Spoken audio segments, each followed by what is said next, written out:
We wanted to see the true footprint social gatherings like spring break beach crowds could really have on our society in the face of a global pandemic.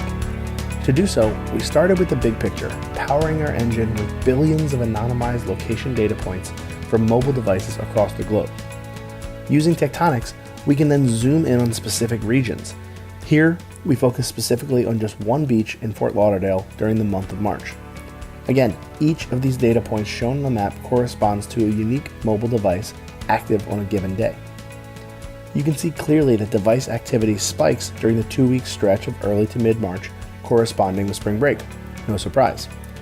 Now, using an analysis called a spider query, we can actually track movement of these devices over the remaining weeks of March, seeing where these devices went after spring breakers left the beach.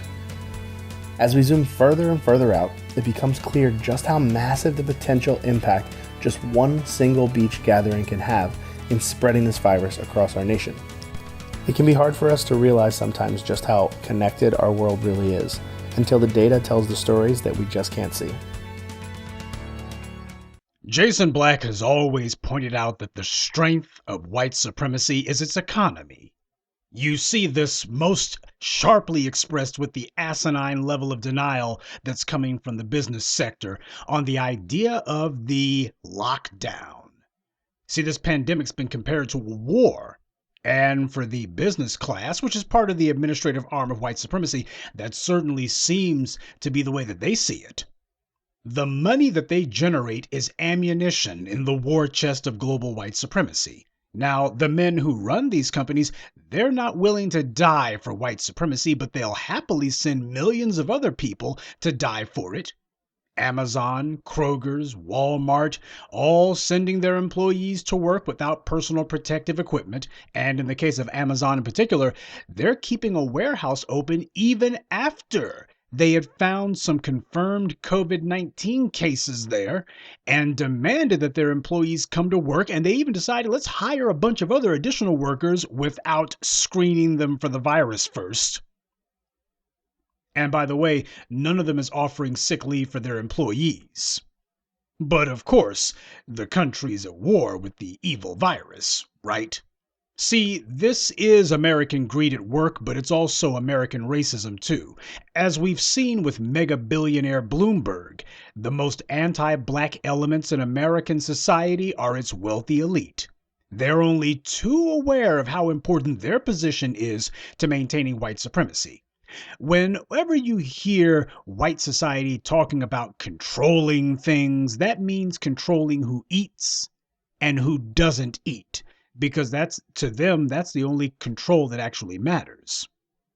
Because the power happens to be coercive power. It's not power that's based on convincing or persuasion.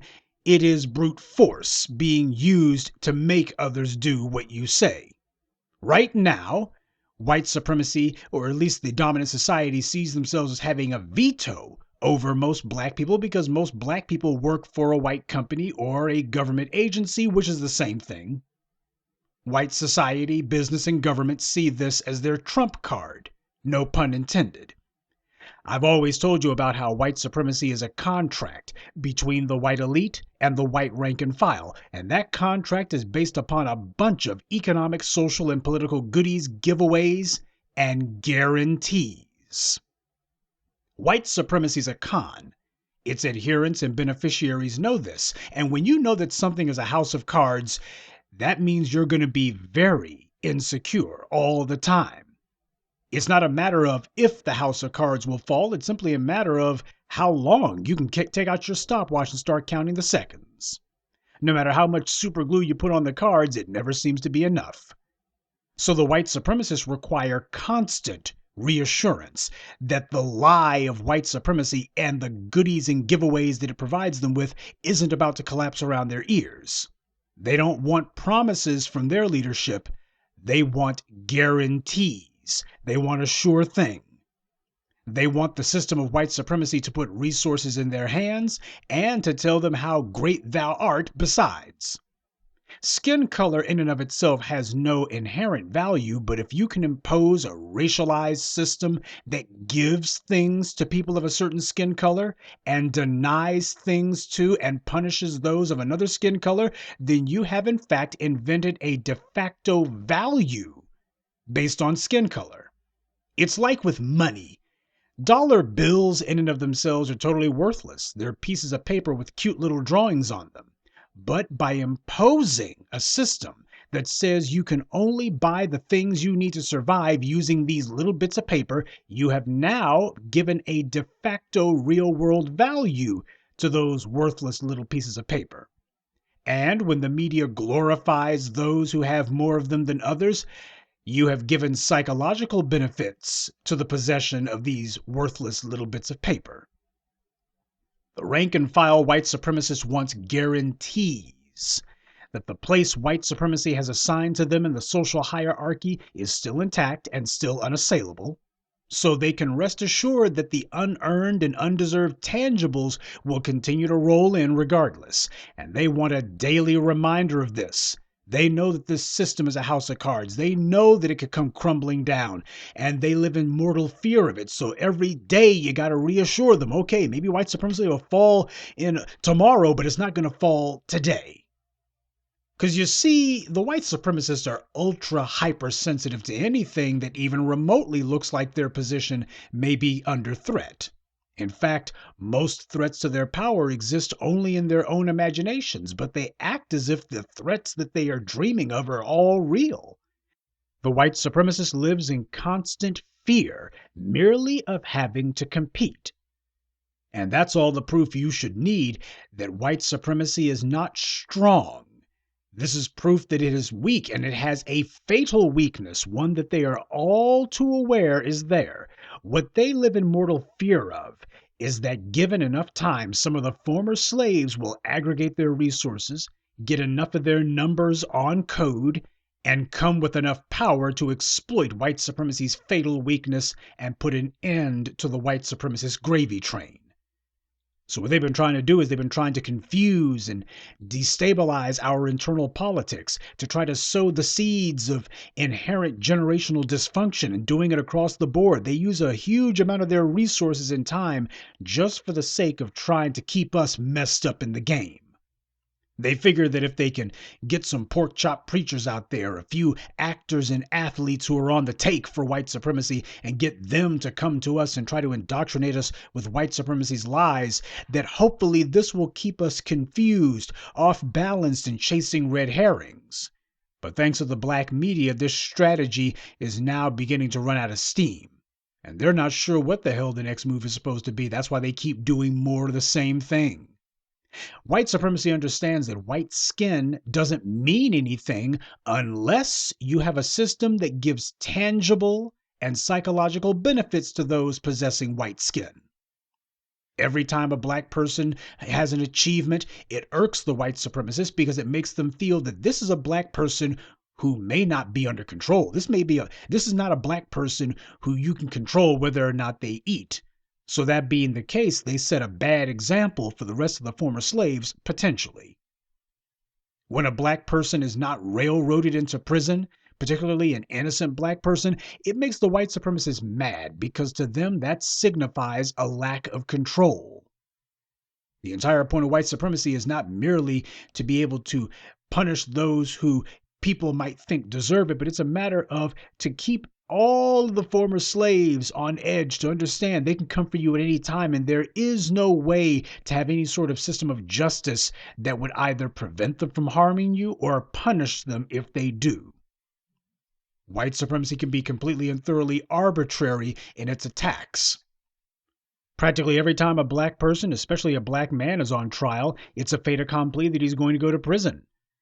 And the white supremacists take great comfort in that because they understand that when it comes to their injustice system, it ain't about the words on the page. The words on the page are simply there to give form and structure. Just a cute little veneer of, oh, we have some rules that we're playing by, when the reality is white supremacy says what they want, and that's the only true law.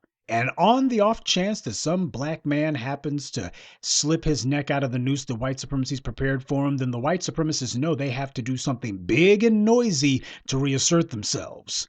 There has to be some expression of mass harming of black people just to remind black folks, okay, O.J. Simpson might have been able to get his neck out of the noose, but we gunned down a few of you niggers in cold blood just to let you know that if we can't get him, we can still get to you. Don't go thinking to yourselves that apparently you're not going to have to bow to us. We can still come and kill you anytime we want. We still have all the power.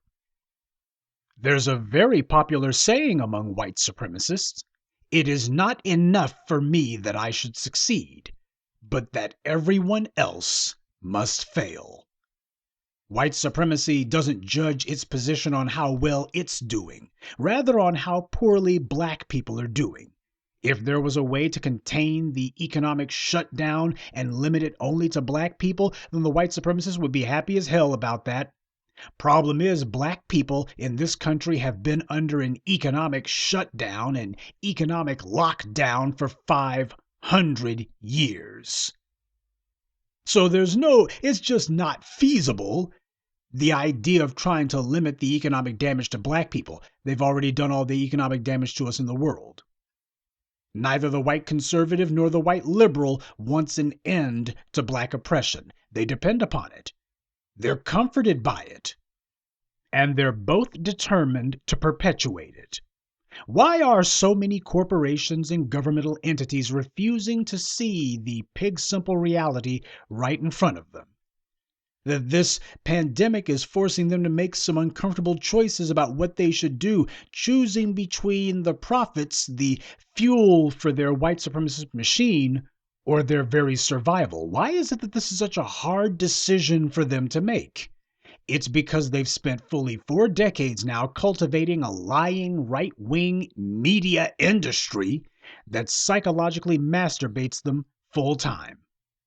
Corporate America and the religious right have been consuming a steady diet of right-wing propaganda, telling them that they are the heart and soul of the country, they are the producers, the only ones who matter, they're the real Americans, God is on their side, and reinforcing the religious right's delusion, and they can be totally careless because God isn't going to let anything happen to them, no matter how stupidly they act.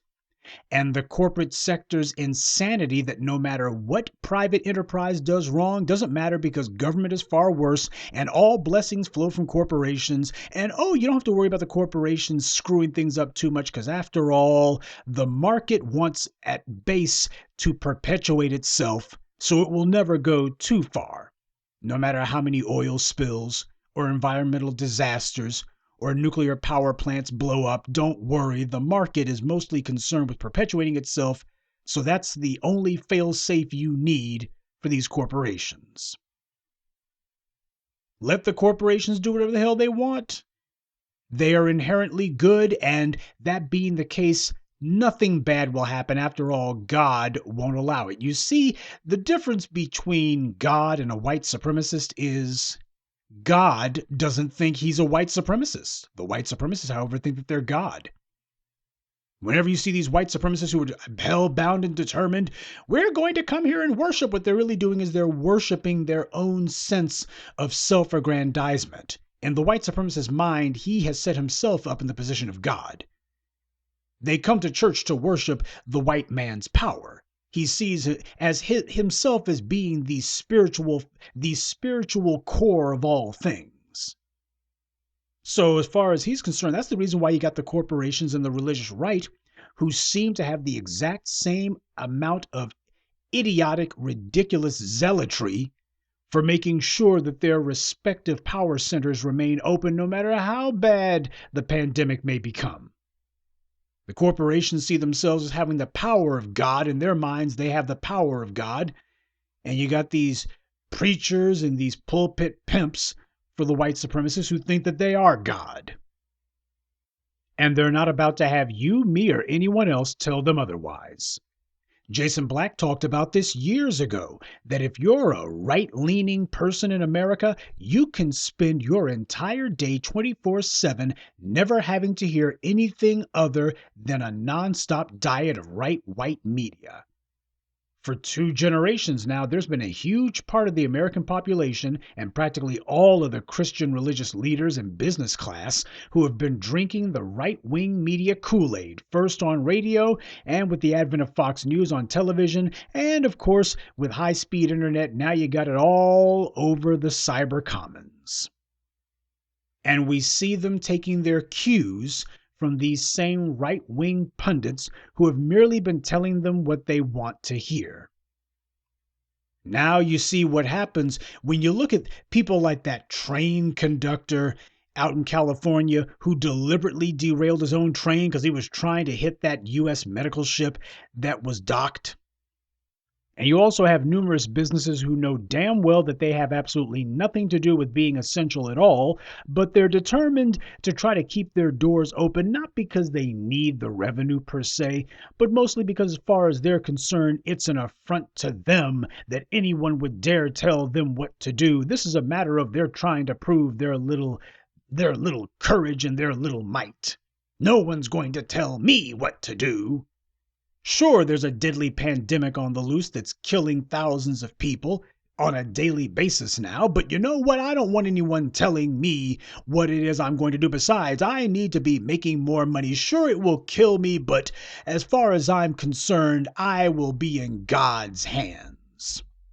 Now, these same idiots, if you ask them, hey, why don't you put your business in God's hands since you seem to think that God's going to take care of everything, they'll be the first ones saying, well, I can't do that. So that tells you all you need to know about their little lie with this phony baloney, fake piety. Oh, I believe in God so much. Yeah, you just don't believe in God where your economics are concerned. That's all. Apparently, their faith stops at the cash register. But everything from these mostly Republican governors who are trying to tell themselves all sorts of fairy tale lies, like the governor of Texas and the governor of Florida, who are trying to tell themselves that they don't have a coronavirus problem when their very behavior is making it where their corona pandemic is going to be guaranteed. They have baked this one into the cake. But they've decided that they're going to psychologically masturbate, and I guess to them that's better than a cure or a vaccine for the virus. Now, why would they be so eager and thinking to themselves that they must have support? Why would they be indulging in this kind of absurdly nihilistic suicidal denial? Well, what you're seeing is what happens when you try to run government according to the asinine rantings of Rush Limbaugh and Sean Hannity. See, when you psychologically masturbate people by telling them all sorts of lies that hopefully whatever they feel is the most emotionally convenient to them at that particular moment, they may agree with you, but you're simply patting them on the back while you push them into an early grave. Initially, they called the coronavirus a China problem. It's just over there in China. Well, that's not a white problem. That's a China problem. Then they claimed that it was a Democratic Party hoax. Then that it would run its course quickly. Then they tried to dismiss it as a problem for liberal colleges because the first confirmed U.S. cases were students in universities. Oh, it wasn't their problem, the white supremacists said. So clowns like the governor of Florida, Ron DeSantis, has been allowing spring breakers to come from all corners of the country to Florida's beaches, and to have people being jam-packed at Walt Disney World during their fireworks finale right before they shut up shop. And then all of these happy tourists from all over America who had been partying in Florida, they return to their home states all over the country. Florida has been acting as a vector for this virus. Even the white media has been bringing it up. As I've told you, the white media understands that part of its function is to act as an early warning system for the other arms of white supremacy. Whenever there's a problem that they need to be alerted to, the white media's job is to go ahead and sound the alarms, which they've been doing in this case. They've seen it. But of course, the Republican governor in Florida, he feels like he is somehow, his real constituency happens to be the big mouths of the white right. Or as Mike Murphy put it, the incompetent operative class. The talking heads of right-wing radio and TV. That seems to be the constituency that Ron DeSantis thinks that he's supposed to be primarily serving. And if some sort of absurdly suicidal position gets painted by the white right media as being a thumb in the eye or thumbing your nose at so-called quote-unquote liberals or liberal positions, they'll go ahead and do that no matter how suicidal it is. That seems to be their primary goal now. It's not survival. It's a matter of let's give the middle finger to this or that sector. Ron DeSantis is not at all concerned about the tens of thousands of people packed on his state's beaches. He hadn't even bothered to put a stay-at-home order in place until today, though it doesn't go into effect until midnight. Oh, but he is concerned about some imaginary flood of black tourists from Louisiana. Because keep in mind, him and that governor over there in Texas, those two clowns, they've been talking about, we don't want any people from Louisiana over here. Kind of reminds you of Barbara Bush back in the day after Hurricane Katrina, doesn't it? Oh, these evacuees from New Orleans, it worked out pretty well for them, didn't it? Remember when that heifer said that? May she rot in hell. So you see that the Texas racists haven't changed, and Ron DeSantis, well, that scumbag can't be anything other than what he is. Trash. But you notice that this is, as far as they're concerned, they've got cover now. They'll go ahead and invoke the coronavirus as a means of being able to say, well, this justifies our racial profiling at the state line, because that's what this is really about. Yesterday on my Twitter feed, I decided to post what I called a fun fact. All it takes is a few seconds on Google and you immediately find that in Florida, the infected Florida residents are fully 6,490 of the infected people in Florida. And as for all of those non-Floridian residents that Governor DeSantis is so hot and bothered about and so terrified are going to swamp his state in coronavirus infections, there's only 251 infected non-Floridians in the entire state of Florida. So the non-residents of Florida are only 251 of the coronavirus cases there. Meanwhile, the infected Florida residents are 6,490. Ron DeSantis is not concerned about Disney World. He's not concerned about Tampa preachers who are still holding one sermon after the next with a packed house full of congregants. He's not concerned about the beaches that he's saying, well, this is our people are adults and they can think for themselves. He's not concerned about that. Oh, but he is concerned about some out-of-towners, as if there's some sort of flood of black folks coming from Louisiana to Florida. I forget how many miles it is from Louisiana to Florida, but where is this flood of black people who are so hot and bothered to get to Florida? It doesn't exist, but it's just a matter of, for him, it's a political statement. It's kind of like those rednecks that you see in Texas who wanted to try to find a way to expel or otherwise suspend black students who refuse to say the Pledge of Allegiance or who refuse to stand for the national anthem, that kind of thing. They knew that what they were doing was illegal. It's been illegal since 1948 when the Supreme Court ruled on it. But as far as they were concerned, this is a political statement. They're showing out for the Rush Limbaugh, Sean Hannity false news crowd. And you see the same pathetic grandstanding going on today. That's all that's happening with these gubernatorial edicts that we're going to stop these niggers from coming into our states. By the way, I just think it bears noting that there, with the exception of the little show, the small little bit of quasi police theater that's going on in Florida, even the state troopers and such, they're not trying to enforce this garbage. They know that it's largely unenforceable. And if you want to waste time with that, that's fine. The criminals have a heyday. But again, white supremacy is suicidal, so they're not really concerned with that. As far as they were concerned, up until a couple of days ago, coronavirus wasn't their problem. One of the earliest confirmed cases of the virus was a Chinese student at University of Texas in Austin. But the governor of Texas, like DeSantis, he's trying to scapegoat Louisiana. I guess they figure blaming Mexicans is too passé. The white supremacists have spent so long indulging in a system where they're allowed to engage in any level of criminality and depravity without being punished, and a white media that refuses to criticize them, much less to call them out on it. A white media that praises them no matter what they do. They get praised when they do things that are otherwise honorable, and they get praised even more when they do things that are heinous and infamous.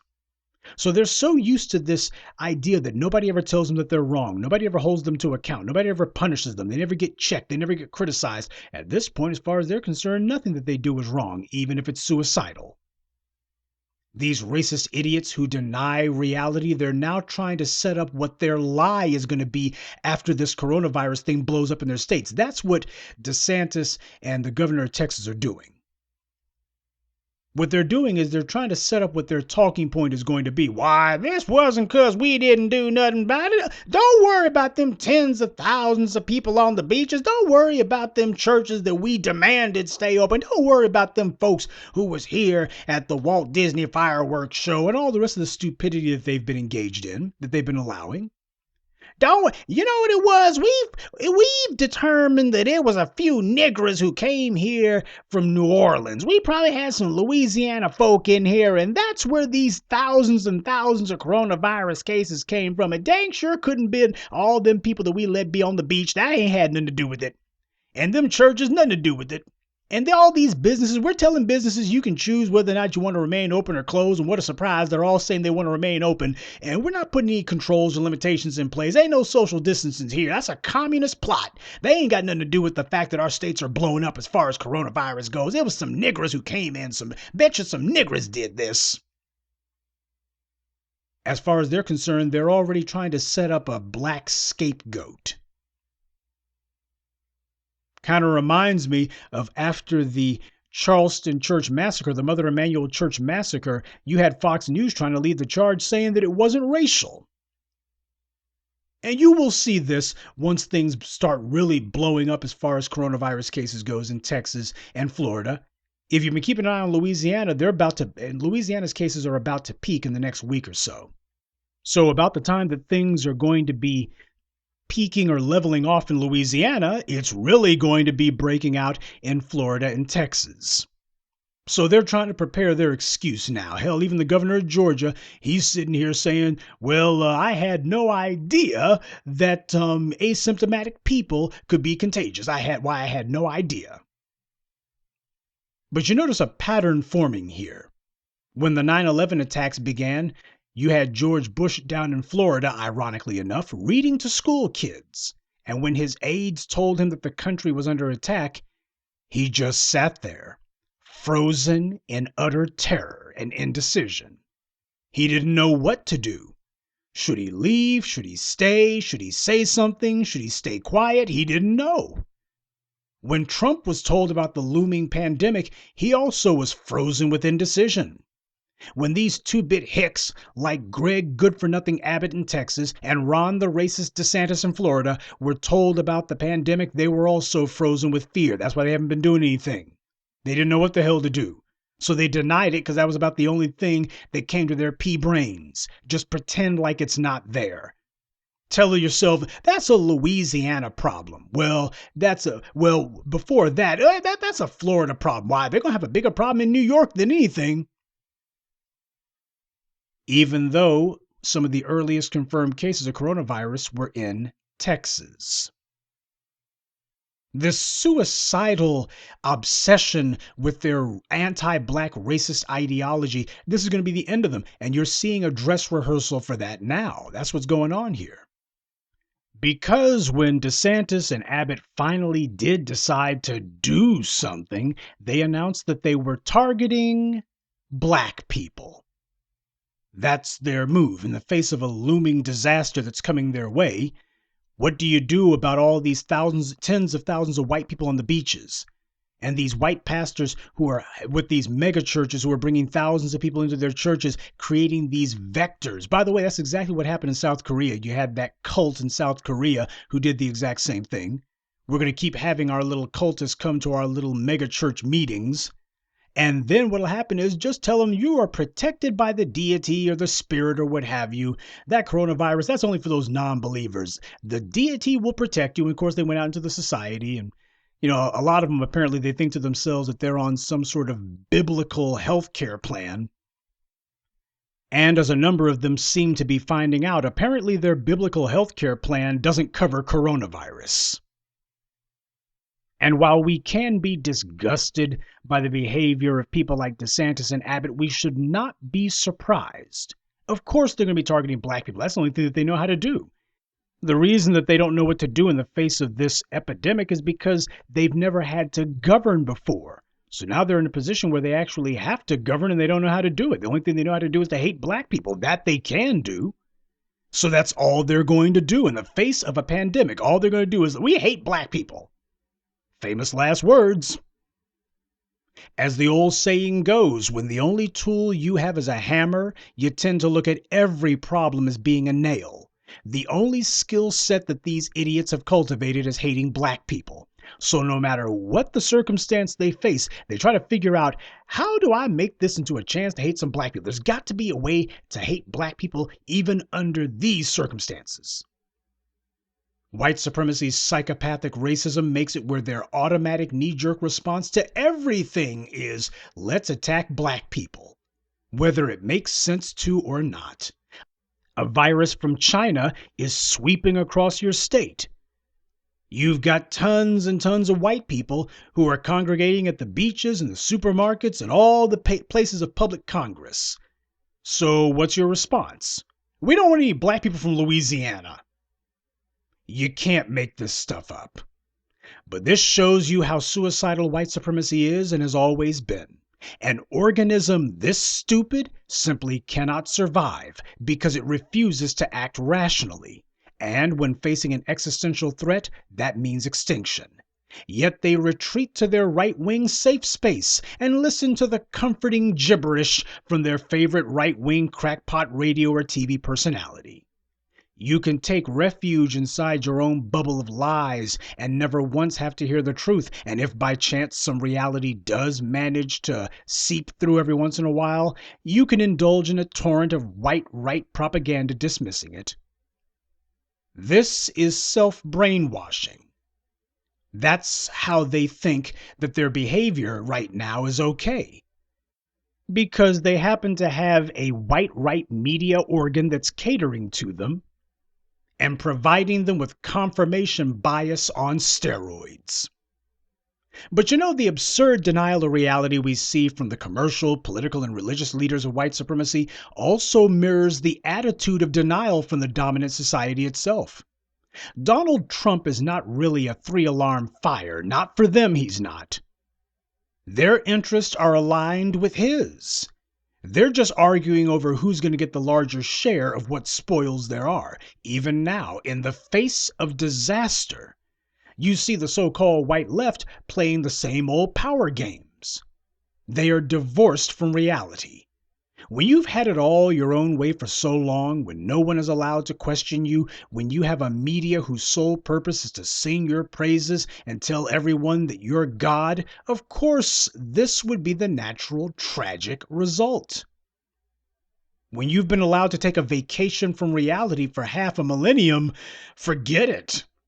You're somewhere out around the outer rings of Saturn at this point. Getting your feet back on solid ground on planet Earth, that's just not an option.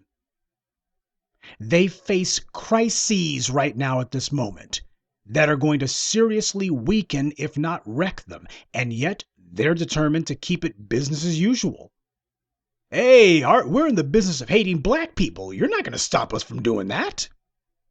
Sure, there's dead bodies dropping all around us, but the most important thing is we got to keep those niggers in check. Their greatest fear is black empowerment, not being wiped out by a pandemic, and you're seeing this literally playing itself right out in front of you. See, the right wing is directly hostile towards black people, but the left wing of white supremacy is also indirectly hostile. Sure, they want Trump out of office and they want an end to the pandemic, but they're desperately trying to find a way to get that without allowing the former slaves to regain what they stole from us. They still want to try to keep us from getting back what's ours. But at the same time, they're trying to figure out how do we do that and also get these other things that we need just so we survive. They will need both hands and both feet if they're going to wrap their arms around this pandemic. But right now, they've got one pinky finger on the virus, and they got the other 9 fingers still on us. The white left doesn't truly want anything to change. Otherwise, they would be acknowledging that they have to stop fighting to withhold our tangibles and that the money will begin flowing to us as it should in return for us helping to get Trump out of power. Instead, the white left is still trying the same old failed tactic. Tell everybody that Trump is the end of the world. Oh, look at how he's failing in the face of this crisis. Oh, he had months and months to prepare and he didn't do anything about it. Oh, we'll be lucky if we survive this. So you better make sure you vote the right way and stop asking about tangibles. Yeah, the airlines can get it and the hotels can get it and the cruise liners can get it, even though most of those cruise industry ships happen to be incorporated outside the United States, so they don't pay taxes, but they just got through getting a huge amount of taxpayer money. Oh, sure, we can make certain that the banks get it. Everybody can get it except for the former slaves who generated the wealth in the first place. Now go vote because Donald Trump's evil and you'll probably die of coronavirus if you don't. That's the game that they're trying to play. They figure surely this is going to break our resolve because that's what they're hoping that it will do. Oh, we're not talking about tangibles for you niggers. That's small potatoes. We're talking about this pandemic. Well, the only way you're going to stop this pandemic from becoming a permanent part of the landscape of America is if you get some serious policy changes. And nothing will change until the former slaves are given back the debt that we are owed. And keep in mind, this is the white left being so belligerent and so intractable on the issue. This is the white left acting just like DeSantis and Abbott, because the white left fears black empowerment just as much as the most virulent Fox News fanatic. The white left and the white right are flip sides of the same white supremacist coin. They are both controlled opposition, sock puppets being manipulated by the same white supremacist master to achieve the same goal, to oppress the former slaves until we can be eliminated through a protracted campaign of resource deprivation. That's the point. For the last 150 years, they've been trying to subject us to a slow-moving genocide. That way, it's completely and thoroughly deniable. They've done it in other places around the world. They did it to a large degree with the Native Americans here. As far as they're concerned, this is just a matter of we're going to move slower with the Negras, but we're still going to get there. We're just going to, year after year, strangle them for resources and claim, oh, there's nothing for you and there's nothing we can do about it. And we will be sure to lay on the sympathy. There'll be plenty of white media outlets going, tisk, tisk. Oh, look at the racism and discrimination. Oh, how unfair. But we ain't going to do a damn thing about it. We're not changing anything. We're going to go ahead and keep these policies in place. No one's going to be punished for mistreating you or harming you. Nobody's going to be punished for depriving you of the resources that you're supposed to have, that you've earned, that you generate. Your tax dollars are going to be sucked out of your communities and sent to everybody else. And then we'll blame you for the condition your community's in because all that money you generated, we're sending it off to the white side of town, the yellow side of town, the brown side of town, but it's not going to be in yours. There's a reason why we're seeing that a lot of these black enclaves around the country happen to be places that are having large amounts of coronavirus, because that's what happens when you decide that you're going to put abortion clinics in the black neighborhoods, but you're not going to put any health clinics there. The white supremacists, however, are being faced with a choice because this pandemic's not going to stay safely corralled in the hood. This virus is not going to conveniently stay among the black folks. It began with Asians, it migrated with whites, and that's where most of the damage is going to be taking place.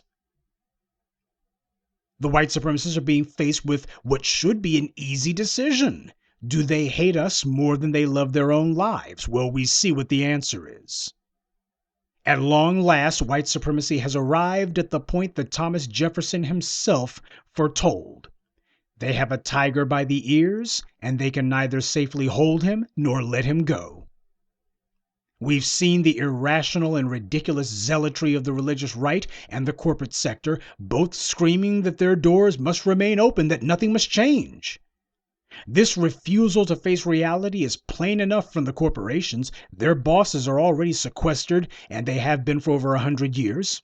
They live in gated communities or even private islands. No one is allowed to meet them. These 1%ers, they don't go to the grocery store. They have food brought to their estates. And they do practically all their communicating by telephone anyway.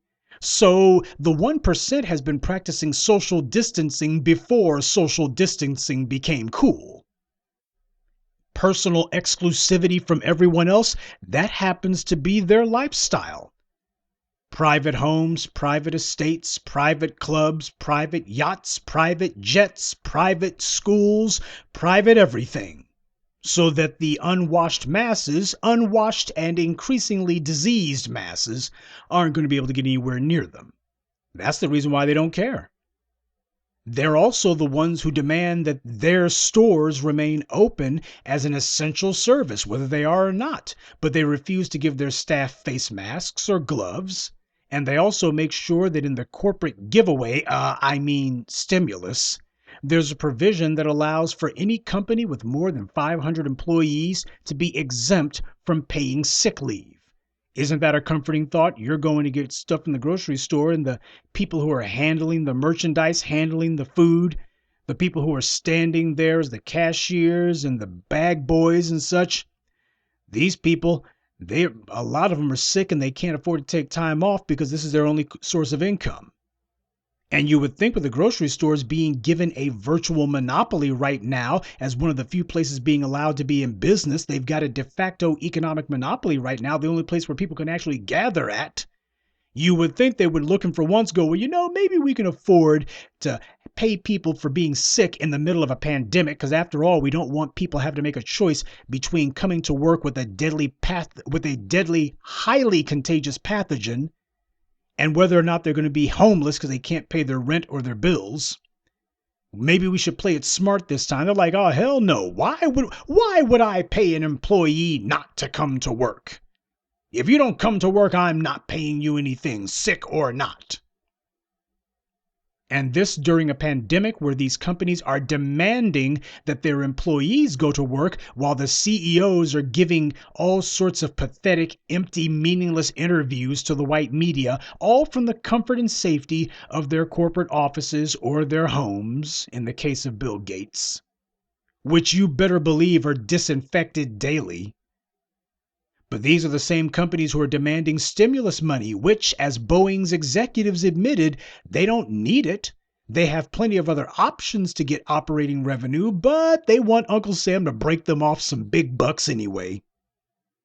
To these corporate types, the pandemic is something that they see on TV. Hell, as Robert Mercer said, he has more regard for his cats than he does for human beings. I used to say these companies are vampires, but they're worse than that. They're junkies, addicted to money, and they're robbing us all and endangering everyone's lives to support their habit. And the local, state, and federal governments have been acting as enablers for these junkies. You want to know why it is that neither the Congress nor the president is really coming down hard on these corporations and dropping the hammer on them? Because they're already looking beyond the current crisis, when things calm down a bit. And they're already thinking, well, when things go back to business as usual, well, we really don't want to antagonize the same corporate donors who we're going to be looking to for campaign dollars. And on top of that, most of the people on Capitol Hill have some sort of so-called consulting company. And who are their main clients? The very corporations who they cake off with tens of billions, I meant trillions of dollars of taxpayer money. A closed loop of corruption and cronyism. That's what's going on here. And why are the churches saying nothing about it? Because the churches are as much beneficiaries of this corruption as the corporations. The churches are giving these fraudulent false claims that they believe God is in control. This way, men, white supremacists in particular, can be reckless in the face of a pandemic. By the way, on a side note, Jesus healed a lot of ailments, but did you notice that they were all personal ailments, one-on-one? He was helping a leper here or a woman with an issue there, or even raising your best pal from the dead. That's all fine and dandy, but where are the accounts of Jesus making a pandemic go away? Where are the accounts of him making an entire plague to vanish? Jesus himself said that when you're sick, go and see a physician. Even he said that. But apparently these pastors, who are more concerned with making sure that their tithe money comes rolling in without a hitch, far as they're concerned, see a physician, hell. Bible says that wheresoever a man's treasure is, there his heart is also. And the pastors are showing their treasure is in their money. Their hearts are with the money. Always has been. What about the congregation? Well, hell, if you ain't bringing in the tithes, we might as well not have a church. So their dedication to God begins and ends with how much revenue accrues from it. I had posted yesterday on my Twitter page about how Donald Trump was pointing out that General Motors was supposed to be making ventilators, and they were telling him that they could make 40,000 of them very quickly. But then they turned around and said, but we want top dollar for it, price gouging. At a time like this. This is what the world they're doing. In the face of a disaster, you have the corporations who apparently are thinking to themselves that, hey, they live on an island somewhere where coronavirus can't reach them. They seem to believe to themselves they live in an alternate dimension. That apparently they have some hermetically sealed bubble that they're in and that they don't get revenue. All these idiots that you see out here dying from coronavirus, well, these people, they didn't buy General Motors cars anyway. And none of them were going to, so we ain't got to worry about it. This is what they're thinking like and acting like at a time like this. This is what they're used to. They're used to white supremacy handing them every crumb of their daily bread. They're used to white supremacy giving them all sorts of tons of unearned and undeserved rewards, and nobody criticizing this for the asinine greed and the unsustainable greed that it is. So here they are in the face of a disaster, acting the exact same way. There is no off switch for the white supremacist mindset. There is no off switch for the white supremacist greed and corruption. There is no off switch for it.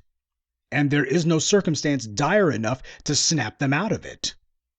So it is no coincidence at all that you have both the religious right and the corporate sector, the economic muscle of white supremacy. They're showing how insane white supremacy is. I hope that you see it too. Even in the face of disaster, they refuse to do what will save their lives.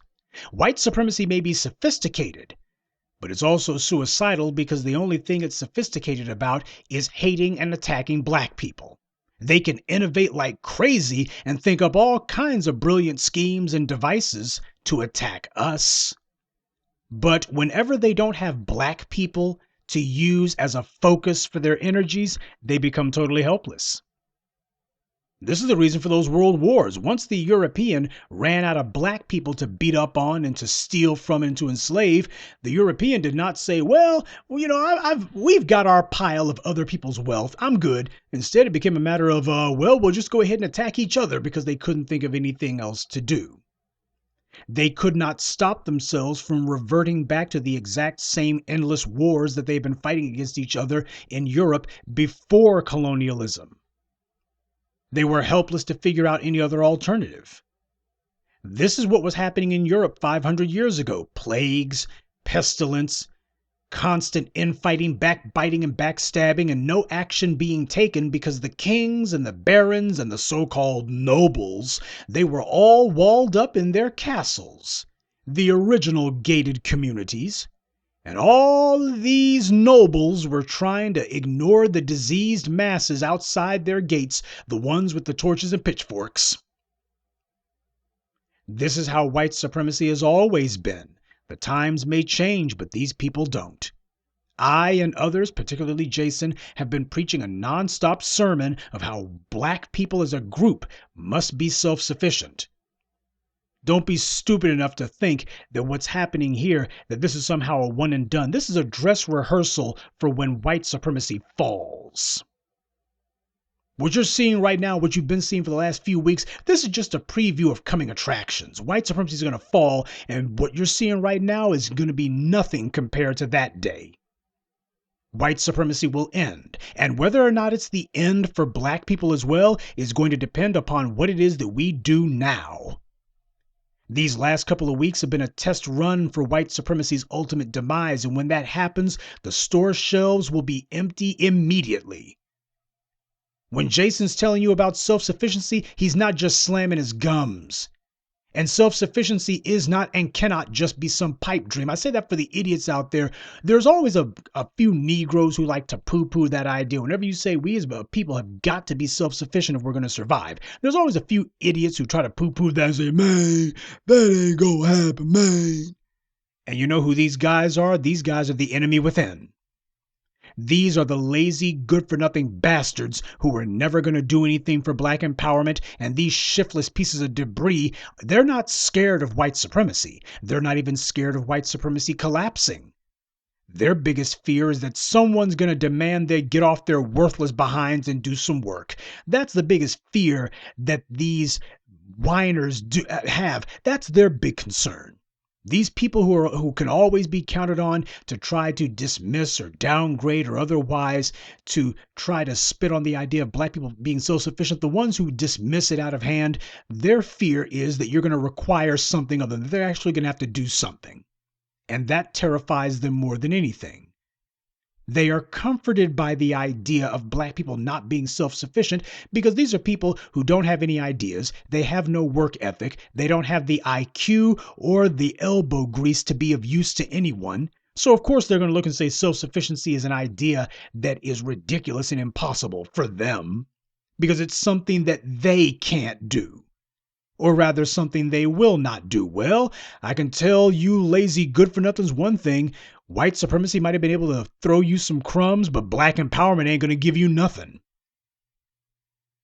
I'll tell you right now, those of us who are living the B1 life, I will see your stomach touch your backbone before I see you get one crumb if you have not been doing anything to put something tangible behind black empowerment. If you're one of those people who is constantly working against us, speaking against us, grumbling against us, and always downgrading the very things that you know we need to do, then I'll see your raggedy behind looking like a skeleton in the street before I see you get anything.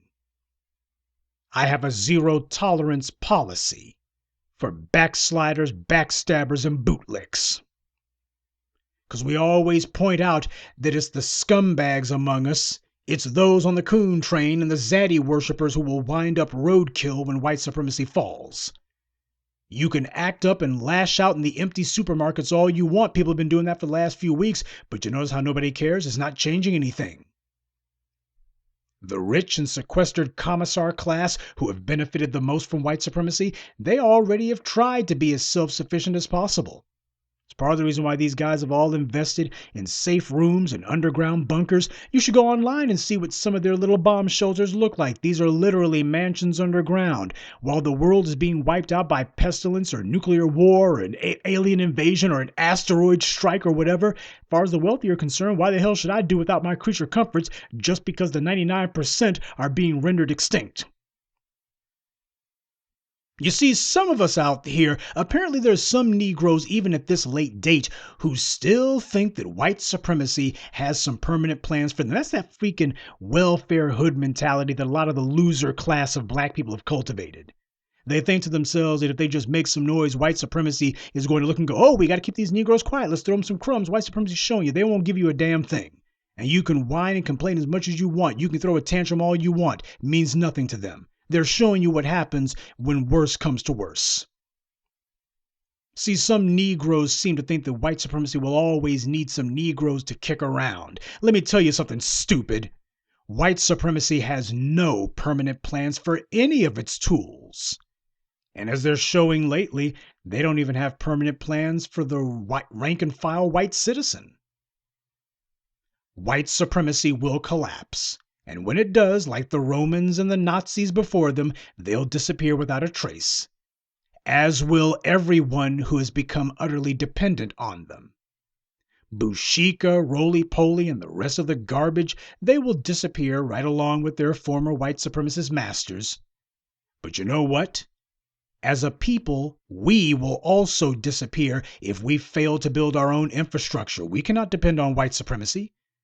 White supremacy doesn't even have the power to preserve itself. How can you be stupid enough to think that it will preserve you? It's like Malcolm pointed out 50 plus years ago. We were here before the white supremacists.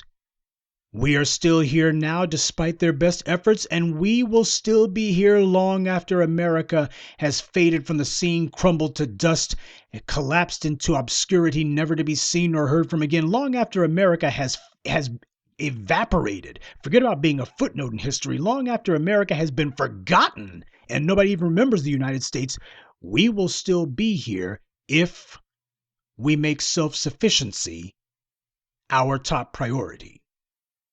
You'll know when you're serious about power because the first thing you're going to be demanding is that no one have the ability to cut your power off, that your enemies do not have the ability to be able to control whether or not you eat or do not eat.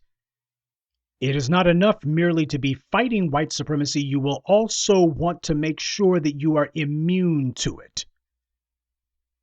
This is the ultimate goal of Black empowerment. This viral outbreak and the complete systemic dysfunction at all levels that it's revealed, this is supposed to be a wake-up call. We're already supposed to know that we can't depend on this evil sick system of white supremacy, but that's not enough. We have to ensure that we survive and thrive. Because like it or not, as you're seeing right now, white supremacy ain't going to be able to do it for you. They can't even do it for themselves. And while white supremacy may live to oppress another day, after this current pandemic, sooner or later, because of the systemic corruption, because of their continual refusal to actually see reality and own up to the reality, because of the fact that they're trying to deny reality, because of the fact that they're going to wear out all of their little energy trying to oppress us and leave themselves completely and thoroughly helpless in the face of whatever disaster is ultimately going to destroy them, we have to make sure that the white supremacists do not take us down with them. When the white supremacist ultimately seals his own fate, we got to make sure he doesn't seal ours as well. And we must have no patience for anyone who tries to tell us that we cannot. We have to do this. How many times in the last 10 years alone have we had dumb Negroes telling us what wasn't going to happen and what we couldn't do, only to be interrupted in the middle of their own ignorant sentence by the fact that we just did it? We have made great strides, but we have a hell of a lot more distance to cover. We got a hell of a lot farther to go, and we can make the journey, but we got to stay on our grind. We got to stay on our square. We got to keep at this. Black empowerment is not just something that happens when the latest police shooting of an innocent black person occurs. Black empowerment is not just something that happens whenever some would-be mulatto tool of white supremacy claims that they're going to speak for us and we have to shut them down. White supremacy is not merely something that happens whenever you got the corrupt and crumbling black bootlick, old dead black media calling themselves speaking for us. Black empowerment is something that happens 24/7, all day, every day. It is supposed to be something that you eat, drink, live, feel, and be. Be one.